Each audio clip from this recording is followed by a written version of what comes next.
So some properties remain vacant for many, many years. One example is actually the house that I bought for my personal self. I bought at foreclosure auction for about $75,000, and it was abandoned for almost 7 years before it went to foreclosure auction.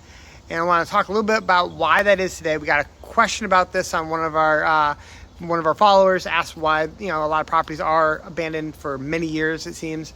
And I kind of want to talk about that a little bit today. So if you have any questions about abandoned property or foreclosure auctions, definitely leave a comment below and we can get to it. Maybe we can do another video on it. So for instance, let's just take the property that I personally bought for myself at foreclosure auction and live there currently. Now that property was abandoned for approximately 7 years before we picked it up at foreclosure auction. And there's a couple reasons why. In this case, this one got locked into probate court. There was a whole bunch of issues with when the people died and who was the heirs, and it kind of got locked into probate for quite some time. And so that had to flow through, and on top of that, they had a second parcel that was tied to it. And so there was some back taxes and some other issues going on that took a while to kind of work through. And sometimes that can take many, many years, especially probate court. I know that I went and we bought 21 single family homes, and actually we only bought 19 because 2 of them are still stuck in probate, and we're told another possibly couple years before we'd be even able to finalize those and get those, because just of how backed up land court is and probate court. So we're kind of waiting on that. So that's a kind of big thing that happens in a lot of the properties is it could be an heir issue. It could be a lot of different things where someone dies and then it's kind of the heirs are either squabbling over things, fighting over things. Maybe they're paying some of the basic stuff.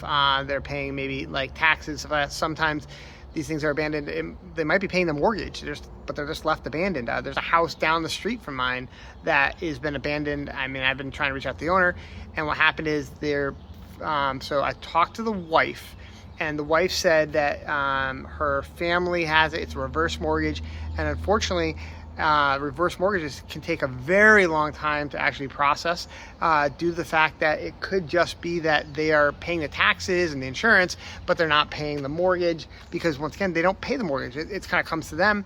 And so one of the ways to default on a reverse mortgage typically is not paying the taxes or insurance, which can trigger a due on sale clause issue, or basically trigger that they violated the agreement, and that can then start happening. That's clear off my head. That's what Kevin would say. So that can take quite a while to kind of work its way through.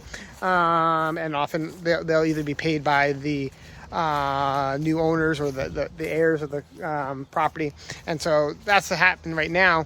And unfortunately, they can't sell it because there's such a high amount owed based on the reverse mortgage.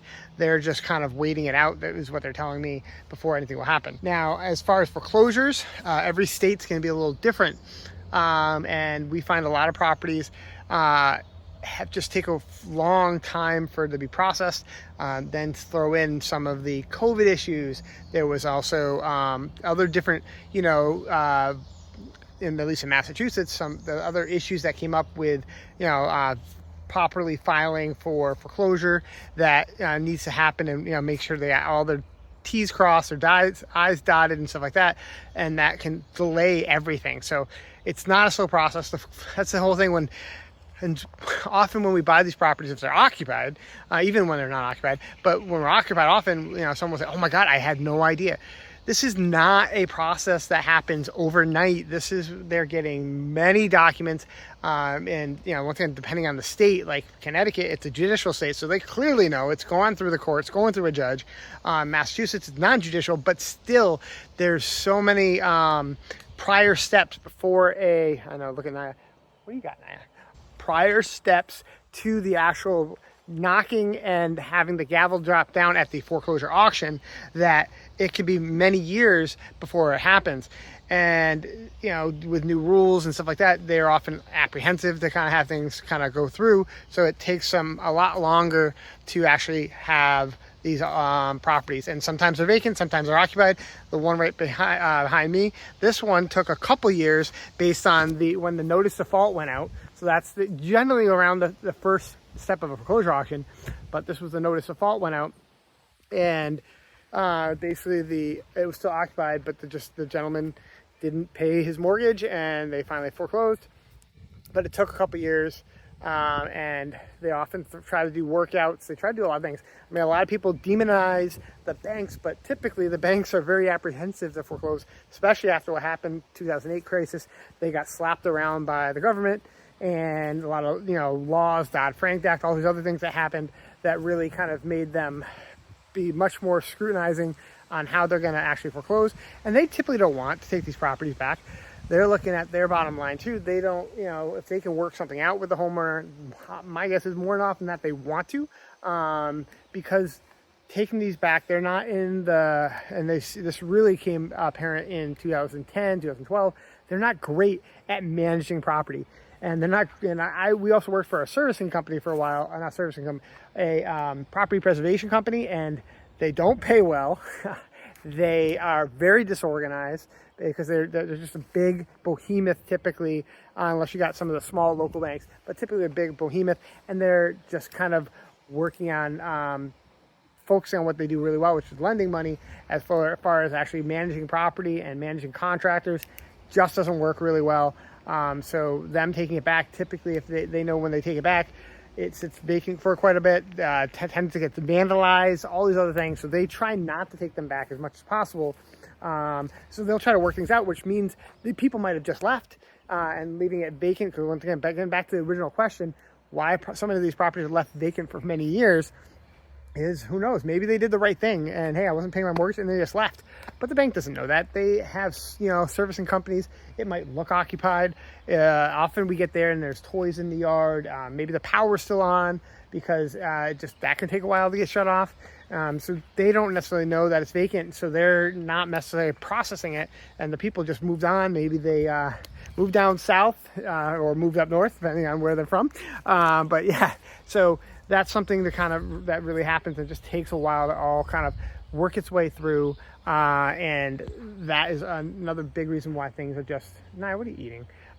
Taking a long time for them to actually get occupied again, or for the banks to take it over, and it will unfortunately leave them vacant, which then tends to be, we've seen a lot of vandals come in, steal the plumbing. Maybe they'll actually squat on the place. We've had that many times. And the properties just go in worse repair, and then the bank's got losing value on the property, and that kind of just is a downward spiral from there. But back onto my case, yeah, so that, once again, our property was vacant for a long time due to the probate issue. Then finally the banks were able to foreclose, and then they had the auction. And then there was a title issue, so then we had to go get the title fixed. That's another thing that they could have.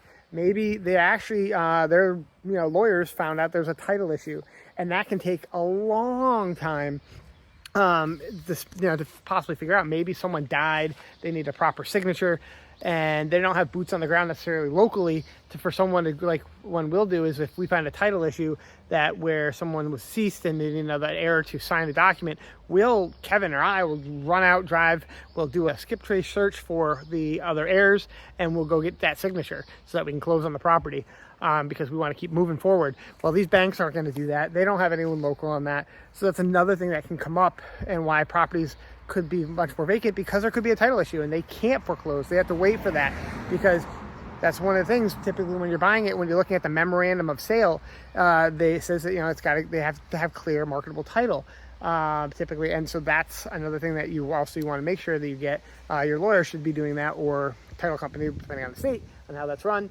But you want clear title, because if you don't have marketable title, you fix it up, maybe you can rent it out for many years, that's fine, but you can't sell it. And obviously a lot of our properties we want to resell, like this sucker is getting on the market very soon. I hope you like it. What do you think? I'd love to know. Comment below. Does it look good? There are some other videos on here of the before, so you have to check those out as well. I hope this answers the question that we were asked, why are properties left vacant? And the other bottom line is, I don't know. I don't run the banks. I don't, kind of handle all that, unfortunately. But we do see a lot of properties that are vacant for many, many years. And now I'm finding that there are some that are happening much faster. We're seeing a lot of like 2022, 2023 auctions coming to fruition quickly. So I'm seeing that They're definitely the ones that they know for a fact that they can actually foreclose on. They are expedited and it's a little bit faster. And so that's kind of being seen an uptick, especially newer mortgages. So thank you so much for joining us on this channel. And if you have any questions about foreclosure auctions or want to check out our book, Foreclosures Unlocked, on Amazon, you should definitely check it out. It does go into some of the reasons why you might never want to get into foreclosure auctions, because it's not exactly the easiest to go, but it can be very profitable. Thanks so much. Have a great day.